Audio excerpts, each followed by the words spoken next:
Hello, everyone. A huge welcome to you. We are so glad you decided to click on the video and join us today. Absolutely. Thanks for being here. We know you have a lot of choices, so we really appreciate you spending some of your valuable time with us. And we've got a big one for you today. Oh, yeah.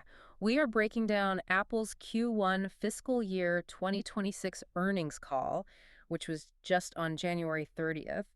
And if you were expecting just another boring quarterly update, You're in for a surprise. I mean, this was anything but standard. the numbers are just, popping off the page. They really are.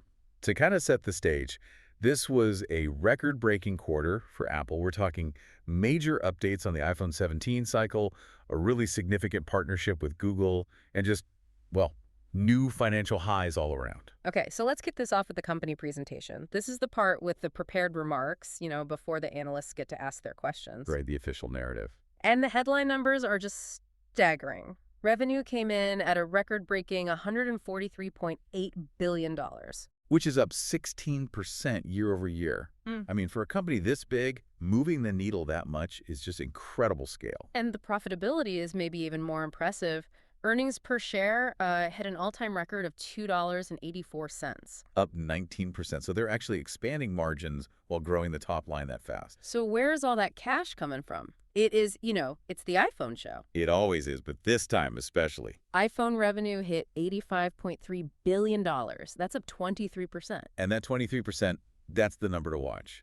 It basically confirms the iPhone 17 lineup, the Pro Max, and that new Air model is a certified hit. It's a very, very strong cycle. Services didn't do badly either. $30 billion, up 14%. But the regional breakdown is where I really did a double take. Oh, yeah. Records in the Americas, Europe, Japan, Asia Pacific.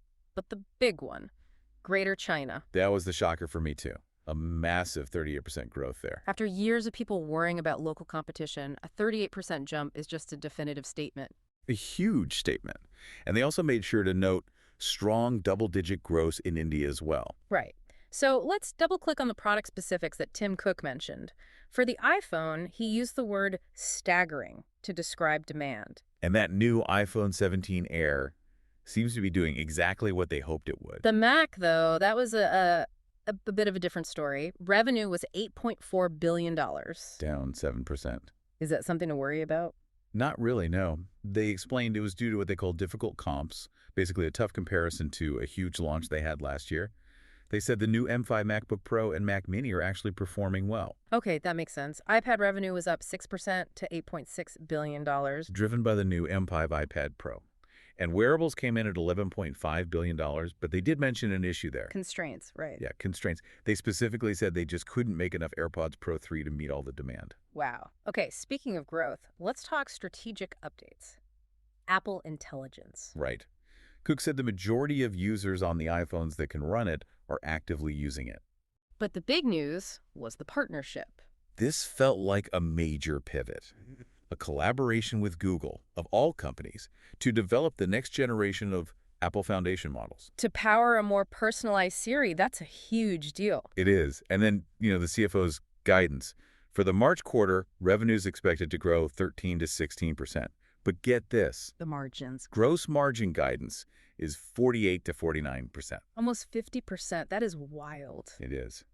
But they did warn that that guidance includes what they call constrained iPhone supply. They're still selling them faster than they can make them. And they returned $32 billion to shareholders. Just incredible. Yeah. All right. That sets the table pretty well. Now let's move into the real meat of this thing, the Q&A session. Let's do it. This is where you get the unscripted answers. Exactly. We're going to go through every question. First up was Amit Daryani from Evercore. He went right for the supply chain. Yep. He asked about memory prices, hitting gross margins, and, how confident they are in getting enough parts. And then about China. And Tim Cook took this one.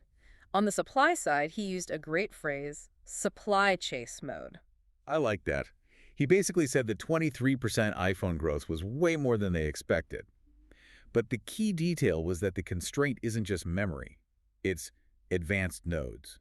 So what does that mean, advanced nodes? He's talking about the most cutting-edge silicon, the 3-nanometer chips, the actual processors.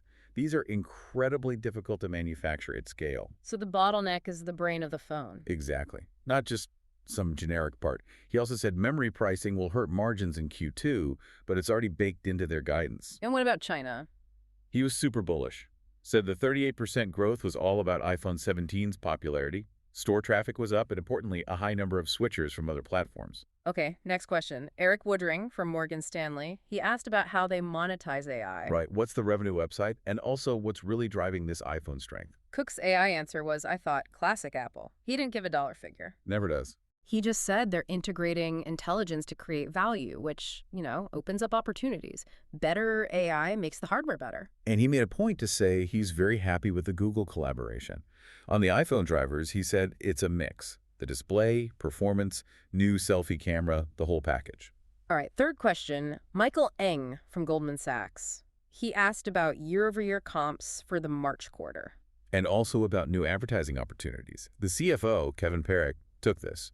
On COBS, he said no unusual issues like they had with the Mac last quarter. The outlook is just a strong cycle limited by supply. And the advertising piece. Parrick said ad revenue is hitting records. He specifically mentioned new ad slots in the App Store search, which gives advertisers more ways to get discovered. Okay, question 4. Ben Ritzes from Melius. He asked the big one. The one everyone was thinking. Why partner with Google on AI? And he also said he was shocked by the 48-49% gross margin guide. Yeah. Cook's answer on Google was surprisingly direct. He said Google's technology provided the most capable foundation for their Apple Foundation models. So he just admitted they needed Google's tech to be the best. Pretty much. Very pragmatic. On margins, Parrick said it's all about favorable mix. People are buying the expensive phones, the Pros, and the Airs, and that high volume gives them leverage that offsets rising costs. Makes sense. Question 5 was from David Locke at UBS. He asked about the overall smartphone market. Is it growing, or could shortages hurt demand? He also asked about long-term agreements for memory. Cook got a little defensive here. He just reiterated that Q2 is constrained by those 3-nanometer chips, and he refused to predict when supply and demand would balance out. He wouldn't bite. No. And all the memory agreements, he was super vague. Just said to look at a range of options, didn't want to show his hand. Okay, next, Wami Mohan from Bank of America. This was interesting. He said third-party data showed App Store growth slowing to 7%, but Apple was claiming 14% for services. Yeah, data-driven challenge. And Parrick pushed back hard. He basically said, your third-party data is wrong. He reiterated they hit a quarterly record for the App Store with double-digit growth.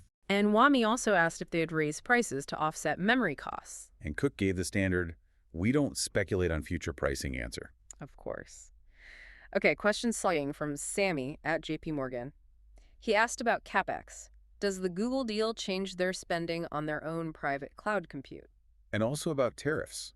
Parrick explained they use a hybrid model, their own data centers and third-party ones. So spending fluctuates. Last year, they spent a ton building their own cloud, so it's volatile. What about the tariff impact? It was a big number, about $1.4 billion for the quarter, but he said it was expected, which is incredible. To absorb a $1.4 billion hit and still post those margins is just, yeah. Remarkable. Okay, question 8. Krishna Sankar, TD Cowen.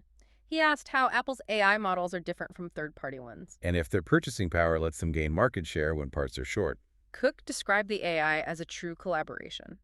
Personal Siri will be a joint effort with Google, alongside Apple's own work. And on market share. He confirmed they believe they gain share in iPhone and Mac. He didn't say it outright, but the implication is Apple gets first dibs on components from suppliers. They eat first. Question 9, Atif Malik from Citi. He asked if this is another supercycle, like the iPhone 12 or 13. Cook dodged that label. He just called the iPhone 17 family unique. But he did clarify again that the bottleneck is specifically those 3-nanometer advanced nodes for their chips. It's all about the chips. All about the chips. Almost there. Aaron Rakers from Wells Fargo asked them to unpack the growth in India. And also if making their own silicon is a secret driver for their great margins. Cook called India a terrific quarter. Records for iPhone, Mac, and iPad.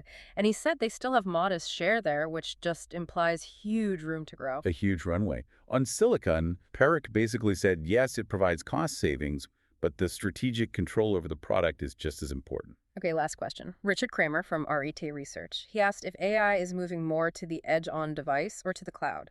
A good technical question. And he asked what percentage of their devices can actually run AI. Cook said it's not either or, it's both. The differentiator for them is privacy, with their private cloud compute. Parrick, of course, refused to give a specific number on the install base. Of course not. But he did confirm it's growing. Okay, so we've gone through the whole thing, the presentation, the Q&A. Let's try to wrap this up. What are the main themes you think people should walk away with? I'd say there are four key takeaways. Yeah. First, just the massive financial success. You can't ignore it. A record quarter, $143.8 billion in revenue, driven by that insane 23% iPhone growth. Okay, what's second? Supply versus demand. The company's in supply chase mode. That advanced node constraint is very real, and it's the only thing stopping them from selling even more phones next quarter. And number three has to be the AI. The AI pivot, yeah. The Google partnership is central to their strategy for Siri. It's clearly a hybrid approach now, on-device, private cloud, and Google's models.